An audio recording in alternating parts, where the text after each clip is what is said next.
Bismillahirrahmanirrahim. Assalamualaikum warahmatullahi wabarakatuh. Waalaikumsalam warahmatullahi wabarakatuh. Alhamdulillahi rabbil alamin. Wassalatu wassalamu ala asyrafil anbiya'i wal mursalin sayyidina wa maulana Muhammadin wa ala alihi wa sahbihi ajma'in, amma ba'du. Puji syukur marilah senantiasa kita panjatkan kehadirat Allah Subhanahu wa ta'ala atas limpahan nikmat-nikmatnya yang diberikan kepada kita semua. Antara lain kita masih tetap diberi nikmat iman, nikmat Islam, nikmat kesehatan, dan nikmat panjang umur, sehingga kita dapat menjalankan perintahnya, yaitu salat maghrib berjamaah dan dilanjutkan dengan menuntut ilmu. Salawat dan salam semoga Allah limpahkan pada junjungan kita baginda Nabi besar Muhammad sallallahu alaihi wasallam beserta para keluarganya, para sahabatnya, dan kepada kita sebagai pengikut ajarannya.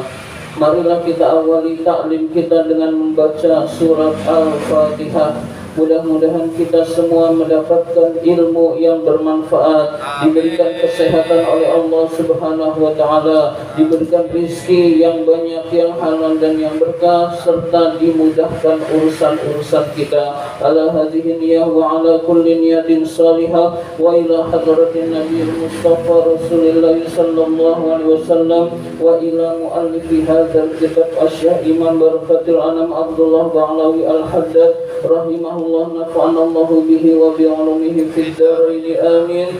Al-Fatihah. A'udzu billahi minasy syaithanir rajim. Bismillahirrahmanirrahim. Alhamdulillahi rabbil alamin. Arrahmanir rahim. Maliki yaumiddin. Iyyaka na'budu wa iyyaka nasta'in. Ihdinas siratal mustaqim. Siratal ladzina an'amta 'alaihim ghairil maghdubi 'alaihim waladdallin. Amin. Marilah kita lanjutkan taklim kita, pembahasan kitab An-Nasaihud Diniyah. Sekarang halaman 103. Masih 103, 1, 2, 3, baris ketiga dari bawah. Bismillahirrahmanirrahim. Wa amma hubbul jahi wal mali, adapun cinta pangkat, wal mali dan harta, wa kasratul hirsi, sangat gigih, alaihima mencari keduanya, famazmumun jiddan, maka itu sangat tercela. Jadi cinta kepada dunia dilarang. Dunia itu isinya pangkat, harta, dan wanita. Sehingga cinta kepada pangkat, cinta kepada harta juga dilarang oleh agama kita. Artinya jadikan jabatan sebagai sarana untuk mensejahterakan rakyat, bukan untuk tujuan. Jadikan harta untuk penunjang taat kepada Allah, bukan sebagai tujuan. Jadi pangkat dan jabatan bukan tujuan, tapi sarana untuk lebih dekat lagi kepada Allah. Ingin membantu sesama muslim dengan pangkat, dengan jabatan jauh lebih mudah daripada orang yang tidak berkuasa. Nah, itulah tujuannya, yaitu membantu sesama muslim, mengharapkan keridhaan Allah. Begitu juga dengan harta. Harta, orang yang punya harta lebih mudah taat pada Allah karena fasilitasnya banyak, sehingga menyebabkan lebih taat kepada Allah, dan bukan harta, uang yang dijadikan tujuan. Nah, beda dengan sekarang. Orang ngumpulin massa, bayar orang biar naik pangkat, lalu setelah itu dia memeras rakyat. Nah, itu kondisi real sekarang, dan kita tidak usah ikut-ikutan. Kalau Allah Ta'ala, Allah Subhanahu wa Ta'ala berfirman, tilkad darul akhiratu, itulah negeri akhirat. naj'aluha, kami jadikan negeri akhirat itu lilladzina, untuk orang-orang la yuriduna uluwan fil ardi wala fasada, yang tidak menghendaki ketinggian di dunia dan tidak berbuat kerusakan di muka bumi. Jadi orang-orang yang tidak menghendaki ketinggian di dunia dan tidak berbuat kerusakan di muka bumi, itu Allah sediakan akhirat. Berbuat kerusakan diantaranya adalah tinggal tanda tangan, lalu kemudian hutan digusur, rakyat digusur, itu pun termasuk membuat kerusakan, hadirin sekalian. Wal akibatu lil muttaqin, akhir baik itu milik orang-orang yang bertakwa. Jadi orang-orang yang bertakwa insya Allah akhir hayatnya husnul khotimah. Orang yang tidak bertakwa akhir hayatnya su'ul khotimah. Na'udzubillah min dzalik. Jadi kesimpulan dari ayat ini, jadikan dunia sebagai alat untuk mencapai keridhaan Allah. Jadikan uang, harta, pangkat dan jabatan untuk menunjang kita lebih taat kepada Allah, membantu orang lain sehingga orang lain pun taat pada Allah, dan bukan dijadikan tujuan. Nah, orang yang seperti itulah orang-orang yang bertakwa, dan insya Allah orang-orang yang bertakwa itu akhir hayatnya husnul khotimah. Amin ya rabbal alamin. Wa qala ta'ala, Allah subhanahu wa ta'ala berfirman, ya ayyuhalladzina amanu, hai orang-orang yang beriman, la tulhikum, janganlah melalaikan kalian, apa, amwalukum wala auladukum, harta-harta kalian dan anak-anak kalian. Melalaikan dari apa? An zikrillahi, dari mengingat Allah.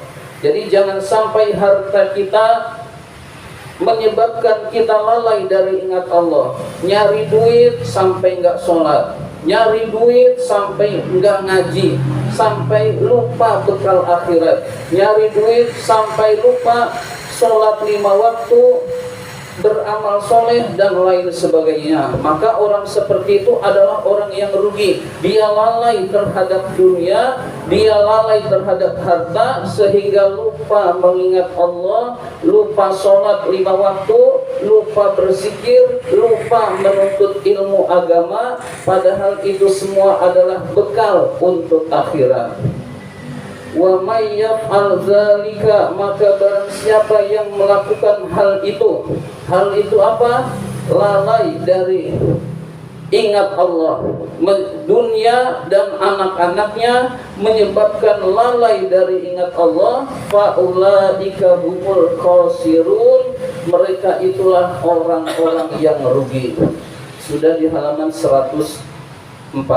Mereka itulah orang-orang yang rugi. Jadi orang-orang yang lalai, dia punya harta tidak digunakan di jalan Allah, tidak digunakan untuk menunjang taat, tapi cinta harta, cinta kedudukan, cinta bermegah-megah, cinta bermewah-mewah, kata Allah, itulah orang yang rugi. Padahal dunia ini sementara, yang kita kumpulkan nanti tidak kita miliki lagi. Harta kita yang banyak semua akan ditinggal. Yang menemani kita adalah amal soleh kita, hadirin sekalian. Maka lawannya cinta dunia adalah cinta akhirat. Kita cinta kepada akhirat, dan akhirat itu adalah masa depan kita, hadirin sekalian. Wa qala ta'ala, Allah subhanahu wa ta'ala berfirman, innama amwalukum wa auladukum fitnah, sesungguhnya harta-harta kalian dan anak-anak kalian adalah fitnah. Fitnah itu cobaan, fitnah itu ujian. Bagaimana kita menyikapi harta, bagaimana kita menyikapi anak-anak kita, apakah kita solehkan atau tidak, apakah kita ngajikan atau tidak. Jika itu tidak kita lakukan, maka anak itu di akhirat nanti akan menjadi fitnah, yaitu beban kita yang menyebabkan kita masuk nerakanya Allah. Na'udzubillah min dzalik. Begitu juga harta yang kita kumpulkan. Harta yang kita kumpulkan ujian buat kita. Bisa jadi kita sedekahkan lalu menjadi amal jariah, amal soleh yang berguna buat kita di akhirat nanti. Atau kalau kita kumpulkan banyak lalu kita tinggalkan, tidak pernah infak dan sedekah, maka itu akan memberatkan kita di akhirat nanti. Na'udzubillah min dzalik. Jadi harta dan anak-anak adalah ujian dari Allah yang diberikan kepada kita untuk senantiasa kita sadar bahwa ini akan kita tinggalkan.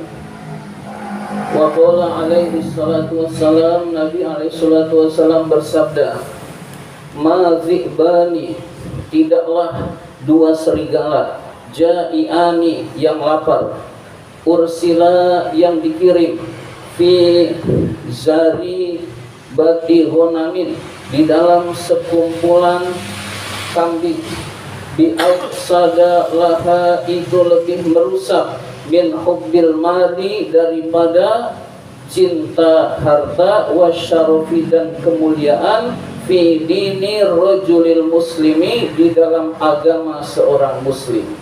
Kata Rasul, saya persingkat redaksi hadis ini, dua serigala yang lapar dikirim ke kambing tidak lebih berbahaya daripada cinta harta, cinta pangkat dan jabatannya seorang muslim.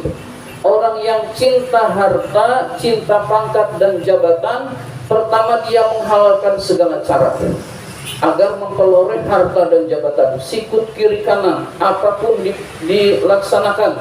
Kalau perlu ijazahnya palsu, enggak jadi masalah. Yang penting dapat kedudukan, dapat pangkat dan jabatan. Selanjutnya, pangkat dan jabatan sudah diperoleh, yang ada adalah naikin pajak. Yang ada adalah mengumpulkan harta sebanyak-banyaknya sehingga rakyatnya menderita. Sehingga rakyatnya menderita, maka sabda Rasul benar, dua serigala yang lapar di tengah kumpulan kambing lebih berbahaya manusia yang cinta harta dan cinta kedudukan. Hadirin sekalian, serigala kalau udah kenyang, udah berhenti makannya. Paling satu dua, misalkan kenyangnya tiga kambing, enggak semuanya diambil. Lalu setelah itu selesai, besok lagi. Tapi kalau manusia yang serakah, manusia yang rakus, semua dihabisi. Hadirin sekalian, maka tidaklah serigala yang lapar di tengah golongan kambing itu lebih berbahaya daripada orang yang cinta harta dan cinta kedudukan. Hadirin sekalian, maka cinta harta jangan sampai kita miliki, cinta kedudukan jangan sampai kita miliki. Jadilah kita orang yang cinta akhirat. Dunia itu mazra'atul akhirah, tempat menanam untuk kehidupan akhirat. Wa makna dzalika, makna hadis ini adalah anna hubbal mali, sesungguhnya cinta harta, wal jahi dan kedudukan, yufsidani, merusak, dina sahibihima, agama pemilik keduanya, aksaru lebih banyak, mimma yufsidu dzibbanil ja'iani, lebih besar merusaknya daripada serigala yang lapar. Orang yang cinta harta, agamanya akan terkikis. Hadirin sekalian, yang menghalalkan segala cara lalu agamanya akan terkikis dan terkikis. Idza arsala fil ghanami, ketika dikirim ke kambing, famanistadda hirsuhu alal jahi wa talabil manzilati ta'ziman fi qulubin nasi, maka cinta kepada harta, cinta kepada kedudukan, cinta kepada pangkat dan jabatan akan merusak hati manusia sehingga agamanya makin lemah, Hadirin sekalian, maka jalan keluarnya adalah kita cinta akhirat. Dunia hanya sementara, kita jadikan mazra'atul akhirah. Insyaallah kita akan menjadi orang-orang yang selamat di dunia dan di akhirat. Amin ya rabbal alamin. Demikian yang dapat saya sampaikan. Allahumma inna na'udzubika min ilmin la yanfa wa qalbin la yakhsha wa amalin la yurfa wa du'ain la yusma. Amin ya rabbal alamin. Wa billahi taufiq wal hidayah. Wassalamu alaikum warahmatullahi wabarakatuh.